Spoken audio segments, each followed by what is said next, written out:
Our men's club, more than a decade ago, published a book dedicated to those members who served their country during times of war. The book was called The Wars of Our Generation, which featured stories of 82 World War II veterans and a few veterans of the Korean War. It was so well received that many veterans of the club who didn't contribute stories to the book were later encouraged to submit a photo of themselves in military uniform, and thus was created the booklet and photo album, The Way We Were, which proudly displayed 150 young men who served in World War II and the Korean War. Longtime member of the club, Chip Forbes, was the person who spearheaded that first effort to recognize our veterans. When I first joined the Senior Men's Club, I was impressed looking at the group of men for lunches on Friday that, oh my goodness, a lot of these men must have wonderful World War II stories to tell. I talked about making such a book with a few friends, and soon there was a really good team to bring such a book about. John Reddy stepped up. Albie Smith stepped up. Tom Clapp. We had a good team to make a good book, and the people rallied around the idea quickly. In December of 1941, America was under attack, and young men, high school seniors, college students, farmers, and young men from 100 other occupations enlisted and went to basic training camps across America. A draft was soon in force, and hundreds of thousands of men became citizen soldiers. From 1941 to 1956, 235 members of our club are known to have joined or were drafted into military service. 93 were in the Navy, 75 were in the Army, 57 served in the Army Air Corps, 7 joined the Marines, and 3 were in the Coast Guard and Seabees.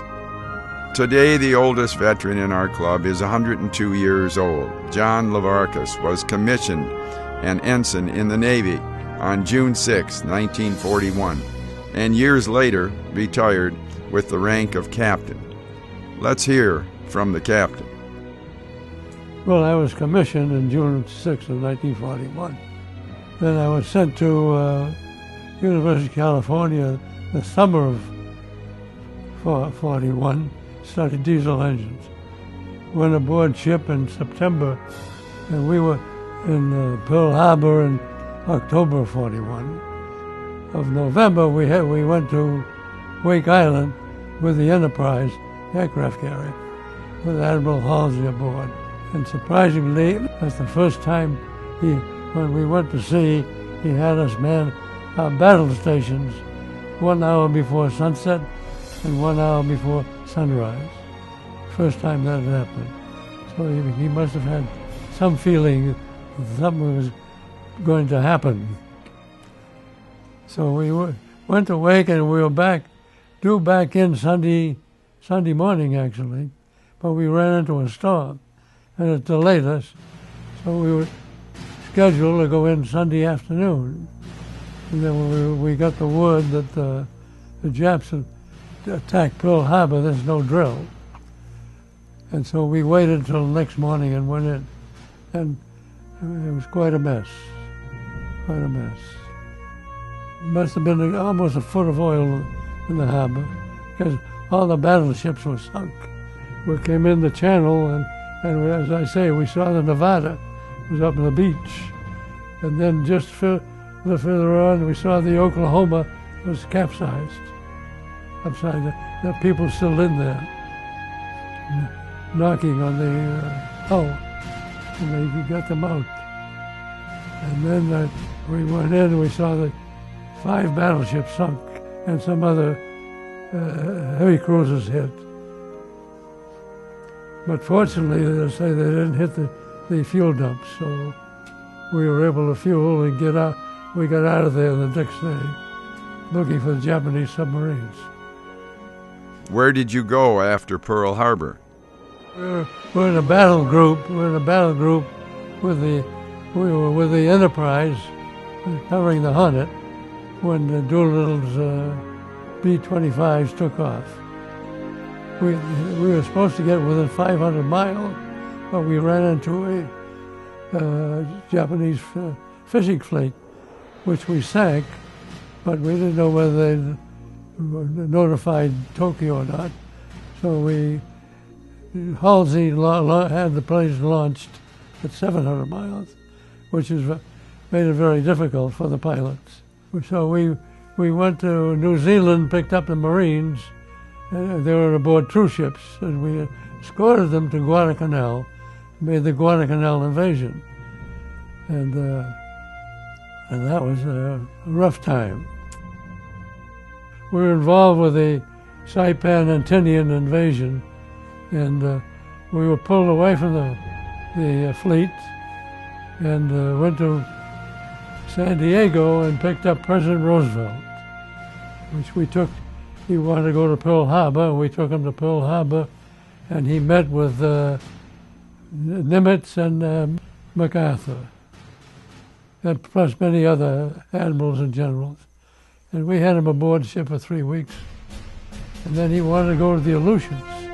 So we took him to Adak. And I don't know why he wanted to go there, but that was a desolate place. A closing tribute to our captain. In 1942, America was building an army of fighting men with skills to operate the war machines. Our club veterans served in all branches of service. They gained their training and skills at 33 basic training camps across America. We had more guys in the Navy, therefore many of them went to the Great Lakes Naval Training Station at Chicago. Others went to Sampson Navy Center in New York State or the Naval Air Base at Jacksonville, Florida. Some of the guys going into the Army Air Corps went to Kessler Field, Wright Field, and Scott Field in Illinois.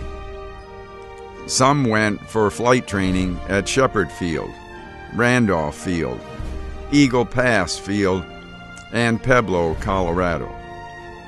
For those drafted or enlisted in the Army, there were 22 basic training camps where you could learn how to march in formation, receive instructions on how to fire and clean your weapon, throwing a hand grenade, and the mission of the bayonet. I am sure many of you will remember the infiltration course. Let's hear from club veteran Dick Smith, who in November of 1942 enlisted in the Army Reserves, going to Fort Custer, and later becoming a night fighter as part of a 3-man crew flying P-61s. Okay, well, my service began in November of 42 when I joined the reserves with the idea that we'd get to finish college. Well, we knew that wasn't going to happen, so in March of 43, all the reserves were called on active duty. After extensive basic training at the Bel Air Biltmore in Florida, I was assigned to an Air Corps base in Orlando, Florida, and later assigned to the 549th Night Fighter Squadron, which was based in Orlando and several other bases in Florida. It was a 3-man crew, and at the time they had the pilots and the observers, but they didn't have any gunners. So at the age of 19, with more guts and less brains, I became an aerial gunner. Served in that capacity through training in Hawaii, and later we were in on the invasion of Iwo Jima. That was the bulk of my combat training, although we did go to Okinawa for a short while after that. I was discharged from the service in December of 1945. Chip Forbes was a college student in 1943 who joined the Army Air Corps Reserves and 90 days later was on active duty. I was in the Army Air Corps for just less than 3 years. And in retrospect, I recognize that only 4 months of that time was in real combat business, the business of war. I was assigned as a bombardier to the crew of a B-24 bomber, and we went into the 9th Bomb Squadron in the China-Burma India Theater, based on an airfield north of Calcutta, India. Our targets were in Burma and Rangoon and Thailand, railroad bridges, supply dumps, facilities of the Japanese Army, and we bombed at low levels sometimes when we were after railroad bridges, but mostly at higher levels of 3 to 10,000 feet. It was hard to see targets in that country because we had no radar or instrumentation other than our eyes, and so we had difficulty looking through cloud formations to find targets. It was an amazing time, absolutely amazing, and we're fortunate to have survived 18 missions in a dangerous game of war. Sherwin Vine joined the men's club in 1994. He was a World War II veteran. Fresh out of law school, he was inducted into the Army, reporting to Camp Custer. He was assigned to the Armored Infantry for training at Camp Barkley in Texas. He soon was shipped to France, serving in the 11th Army Division, which was part of Patton's Third Army. It was New Year's Eve, and he was in the Battle of the Bulge. Fellow soldiers were freezing to death in the bitter cold. Sherm said, "We walked behind tanks for shelter. Not an officer survived in our company." Letters from home with pictures and boxes of cookies were our link with civilization. Our company was the first American unit to arrive at Mulhausen concentration camp to liberate survivors. The inhumanity was appalling. Sherman Vine, Staff Sergeant, received a combat infantry badge, a Purple Heart, a Bronze Star, and 3 battle stars. Soon after, the war ended. Another longtime club member and Korean War veteran, Dr. Jack McLaughlin, shares his experience.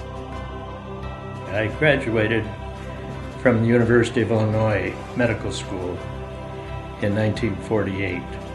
I spent 2 years after that as an intern at Cook County Hospital in Chicago, and following this, I was inducted in the Navy. This was in 1950. Very shortly after being inducted, I was transferred to the Marine Corps just after the onset of the Korean War. I was bound for Korea on a troop ship assigned to the Marines.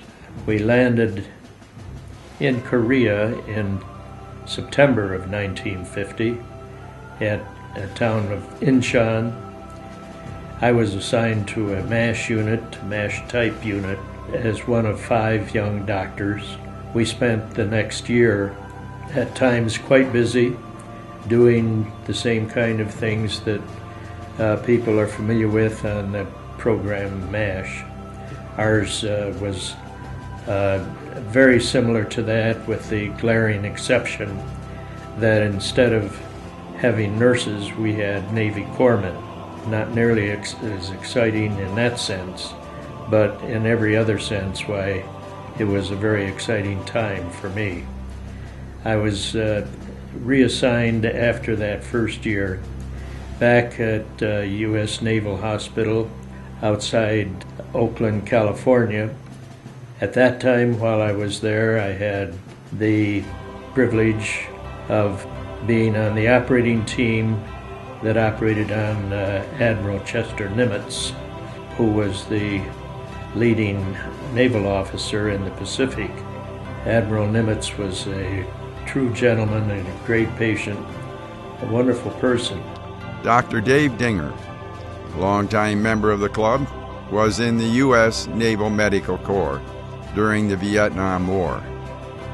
The American Legion is an organization of veterans who served this great country during times of war.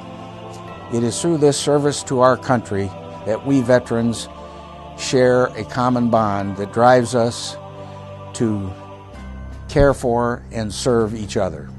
Similarly, the Senior Men's Club is an organization of men with core values that bonds us together in a brotherhood of active and caring men.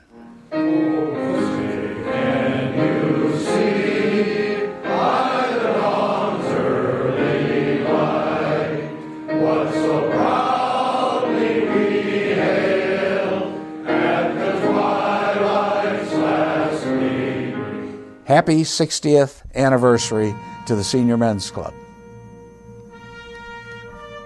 Here is our honor roll of veterans in our 60th year of service at the Birmingham Senior Men's Club.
Hello, I'm Tom Brokaw, and I love this photo album, The Way We Were, and the other book, the stories of the men from the Men's Club in Birmingham, Michigan, how they served this country in World War II and in Korea. It's an important legacy for a number of reasons, obviously, not just to remind those men and their buddies of all that they went through, but more important, to remind succeeding generations of how much we owe them. When I wrote the book, The Greatest Generation, some people questioned my claim that it was the greatest generation. My short answer was, that's my story and I'm sticking to it. But I've thought about it a lot since that book first came out. And I am more and more persuaded every day that because of the contributions this generation continues to make well into their 80s and beyond, that this is a generation that defines the American dream in so many ways during the 20th and now into the 21st century. They represent hope and courage and ideals. And to all of you in the Senior Men's Club in Birmingham, Michigan, I salute you and congratulate you for compiling these stories and making sure that succeeding generations, your children, grandchildren, great-grandchildren, and beyond, will know of the important contributions that you made to saving the world and giving us the country that we have today. God bless America.